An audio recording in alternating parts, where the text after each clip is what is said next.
Цаг завыг минь үнэлж subscribe орж сэтгэлдээ үлдээн лайк дорсон хүмүүстээ баярлалаа.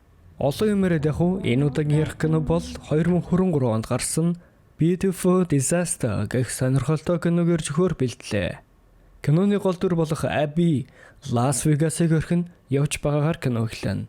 Abby гүнхтэй харагдах ба аавда имэйл илгээж гэрээ орхиж бас түүнийг орхиж явах болсондоо уучлалт гуйна.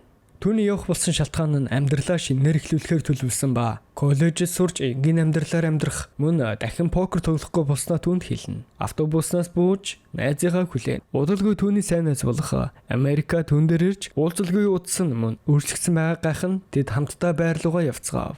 Ами найз залуутай болсноо танилцуулна. Түүнийг Шепли гэдэг түүнтэй аз жаргалтай байгаагаа хэлнэ. Ами тэр өөрөө Абиг нэгэн партийн дагуулж явахаар ятгсны эцэст хамтдаа явахаар болцгоо. Түүний дагуулж утсан газар нь Абигийн бодож байснаас шал өөр газар байх нь тэр. Шепли хэлэхдээ энэ газрын талаар хиндэж битгий хэлээрээ нууц шүү гэтэд дотгошоо орцгоо. Удалгүй цагаан хоолоогоор тулаан эхлэх болсон талаар хэлж бүгд тойрог болон зогсоцгоо. Хөх булангаас шинэ залуу тамирчин Мерик, улаан булангаас авраг Травис. Аби за юунд тулаан вэ? Би явлаа гэд эргээд тартал Травис байх нь тэр. Аби жанхны арцаар дурлаад тахнаа. Тулаан эхлэж Травис ч өрсөлдөгчөө тарвс шиг л бяцлав. Эргэж хараад Абитай танилцах хооронд Мерик түүнийг хүнд цогцолтонд оруулав. Гэсэн хэдий ч Травис тийм ч амар бууж өглгүй түүнийг зүйл дуусгав.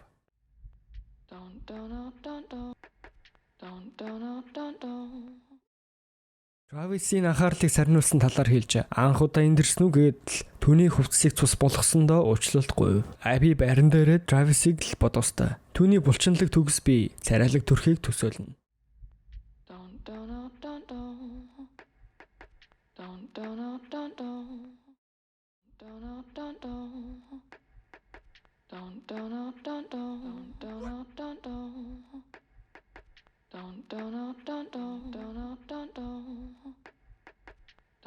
Өглөө нь Аби орон доороо нуусан бэлэн мөнгө авч сургууль дээр ирэв. Сургуулийн төлбөрөө бэлнээр төлөх гэсэн чи cashless гэдэг картаар хийнү эсвэл эцэг эхийнхээ данс руу хийгээрэй гэхэд би тэдэнтэй тийм сайн харилцаатай биш. Ээжтэйгээ уулзалгүй удаж байна. Харин аав маань тийм сайн хүн биш. Дараагийн удаа картаар төлж болох уу гэж хэлээд явцгаав. Аби найзтайгаа өглөөний цаг ууцгааж өчигдрийн тулаан дээрх залуугийн талаар асуухад Шеплигийн үеэл гэж хэлэхэд Аби их л гайхаж Травис түн дээр ирэв. Травис түүнийг танихгүй байгааг хэлэхэд Шепли түүнийг өчигдрийн тулаан дээр очсныг хэлэхэд Травис аял нэг саналаа. Травис мэдлэгтэй гарыг нь үнссэн Аби тиймч дуртай байсангүй. Огтыг үргэх залим хин чинь нэгэн өнтер гэдэл уурлаа. Аби лекцэндээ суухдаа Трависийн талаар бодож инстаг нь дагаж зургнуудыг үзээд л энэ Травис түүний ард суучихсан бүр юу хийж байгааг нь харан суун. Аби өөрийн огт сонирхгүй байгааг хэлж хичээл дээр хоорондоо ярьж байгаад багш нь уурлан тэднийг ярахаа болил гэж хэлээд түүнээс хичээлийн талаар асуулт асуухад Аби төвгүйхэн хариулж хичээлдээ сайн гэдгээ түнд харуулна. Аби уурлаж би чамтай биологийн хичээл хийхгүй. Би өөр хүн шүү. Гэхэд Травис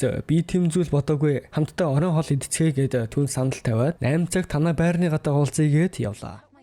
Орон цагтаа болцсон газраа ирэхэд Аби түүнийг хүлээгээ сууж байх нь тэр. Октод яга таалагдсан залуудаа дургу байгаа юм шиг дүрсгэдэг юм бол мэдгүй. Хөөрхийн мэн Травис үнэндээ тиймч муу залуу биш. Коллежийнхаа төлбөрийг олохын тулд тулуулдаг ээж нь нас барсан аав ахтайгаа хамт амьдардаг талаар түнд хэлнэ. Тэр нэлээд удаан ярилцаж алхасаар Абигийн гадна ирнэ. Аби явахдаа энэ болцоо биш шүү гэж хэлээд инээмсэглэн гүйж явна. Маргааш өглөө нь Аби гүйж яваад санаандгүй байдлаар нэгэн залуу цөхөж уучлалт гуйсанд зүгээрээ санаатаа биш шүү дээ. Намайг Паркер гээд тэд танилцгаав.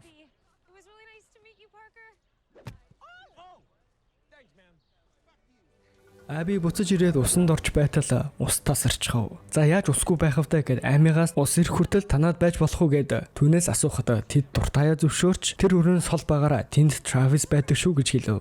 Аби Трависийг тэнд амьдрдгийг олж мэдээд за би явлаа гэхэд Ами түүнийг хамт байхыг гуйж Травис сайн гэдгийг түнд хэлв. Аби ч сонголтгүй тул тэднийд байрлахаар болов. Оройн мань Абигийн аав нь түнрүү залхахад утсаа авсангүй. Тэгсэн хажуу өрөөнөөс сонин чимээ сонсогдноо. Хэрэг дурлаад очоод хартал бүр шок. Мань нэр нэг хүүхэнтэй биологийн хичээл хийж байдгийн. Аби нууцаар харж мараад л Удалгүй нөгөө хүүхэн нь Аби дугаараа өгөөд л яваад өгнө. За ингээд унтах цаг болсноор Travis-ийг хувцас хэлэхэд нь Аби нууцаар харж мараад л нэг л ортой тул яалтажгүй хамт унтахаар болж хоёр тишээ харна хэвтэн. Аби ч айгаад ч юм уу догтлоод ч юм уу унтаж чаддгүй. Өглөө нь Аби Travis-ийн нөгөөхийг гараараа барьчихсан сэрж мөрөөд л. Аби тэргээр нэг ойрлоход хоёр найз нь сандар нь орж ирээд л юу болов яав гэж сандар нь орж ирнэ. Юу вэ таяр бас юугаа өмссөн бэ гэж хэлээд л гайхна. Гэнэтэл Аби хичээлдээ байсан санаад л шууд л гараад гүйчихв. Шалгалтаа өчгөөд явж байгаад Паркертай таарна. Унтлагын хувцастай явж байгаад нь их л гайхснаа түүнийг оройн хоолнд өрөв. Travis түүнийг холоос хараа зогсож байх ба Аби зөвшөөрч оройн хоолнд очихдоо хувцас энтрээ сонгоод л баяртай байна. Оройн хоолны дараа түүнд нэгэн мессеж ирж Абитай цуг явахаар болцгоов. Тэдний очисон газар бас нэгэн тулаан болох ба Travis тэнд байлаа. Түүнийг хараад шууд гараад явсан чи Travis түүний араас ирж ингэж хэлнэ. Тэд нэлээд удаан маргалцсны эцэст хэрвээ би тэмцэнд ялбал чи манайд нэг сар байж болно. Харин ялагдвал ганцаараа байж болно гэж тэд мөрийцөв. Тулаанч болж Travis өрсөлдөгч ядах юмгүй л буулгаж авав.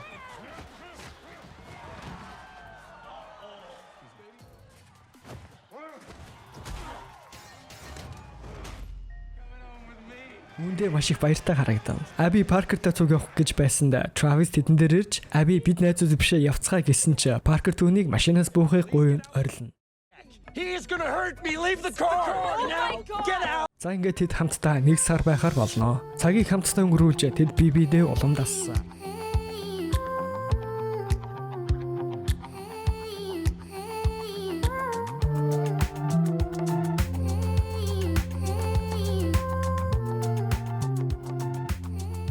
Travis гэр бүлтэйгээ танилцуулахаар Абиг урна. Тэд өрөө хоолн дээр покер тоглох ба Абиг хамт тоглохыг асууж. Манай ах энэ дүүргийн энэ хотын авраг энтер гэдэл сайн тоглож гэхэд Аби өө тийм үү хэр сайн нэгэн шалгая л да гэдэл тэд хамтдаа тоглож эхэлнэ.